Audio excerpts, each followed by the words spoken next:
Hari ini saya nak review satu kereta BMW i4 eDrive 35 M Sport untuk tahun 2025. Apa yang baru dengan kereta tu? Tahun ni dia buat versi facelift punya. Tapi saya nak tahu juga kereta tu sesuai ke tak untuk pakai raya nanti. Jom kita tengok. Sebelum tu saya cerita sikit pasal kereta ni. Harga kereta ni murah je, RM294,800. Jadi kereta ni ada kuasa 210 kW ataupun 286 horsepower dan 400 Nm of torque. Boleh pecah 0 sampai 100 km/jam dalam masa 6 saat saja. Lepas tu dia ni RWD, boleh pergi sejauh 500 km WLTP. Lepas tu mestilah kita cakap pasal kapasiti bateri dia pula. Kapasiti dia 70.3 kWh. Untuk AC charging, dia sokong 11 kW ambil masa 7 jam untuk penuh. Dan DC charging 180 kW. Charging daripada 10 hingga 80% ambil masa 32 minit je. Dekat grill dia ni, corak dia ada corak diamond. Sama macam iX2. Sekarang kita cakap pasal lampu depan dia. BMW Selective Beam. Lepas tu dia punya DRL dia ni bentuk L tau. Cantik. Dan yang paling best dia ada laser. BMW LED. Cik, nak menunjuk. Pasal lampu belakang dia pula dia pakai laser tail light. Dia ada BMW laser kat sini. Untuk bahagian dalam ni pula dia ada ambient lighting. Ambient lighting dalam kereta EV kalau tak ada memang tak sah lah kan.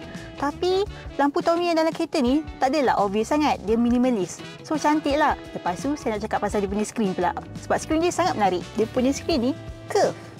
Dan dekat infotainment system dia ni ada Android Auto dan juga Apple CarPlay. Lepas tu dalam kereta ni ada HUD juga. So masa anda drive, tak payah tengok skrin kat bawah ni. Tengok je kat atas ni. Yang paling saya suka pasal kereta ni, dia ada banyak button. Kat sini ada button, kat sini ada button. Tapi bukan kat steering saja, dekat tengah ni pun ada. Barulah nice macam ni. Drive selector dia kat sini.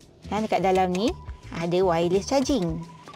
Tada! Lepas tu pasal kerusi dia pula. Selesa, tapi dia fabric, bukan fake leather. Ada orang suka, ada orang tak suka. Tapi cantik je sebenarnya. Kalau orang beli kereta ni, dia takkan kisah pasal ruangan kat belakang. Sebab belakang ni sangatlah sempit. Tak selesa nak duduk. Okey, untuk saya tinggi yang 163 ni, headroom memang banyak. Tapi legroom dia ni tak banyak.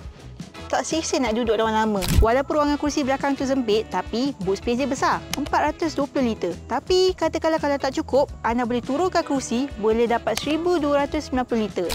Jadi itulah serba sedikit tentang kereta BMW ni yang berharga RM294,800. Adakah kereta ni sesuai untuk balik raya?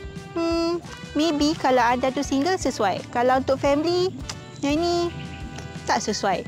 Itu sahaja daripada saya dan selamat Hari Raya. Bye!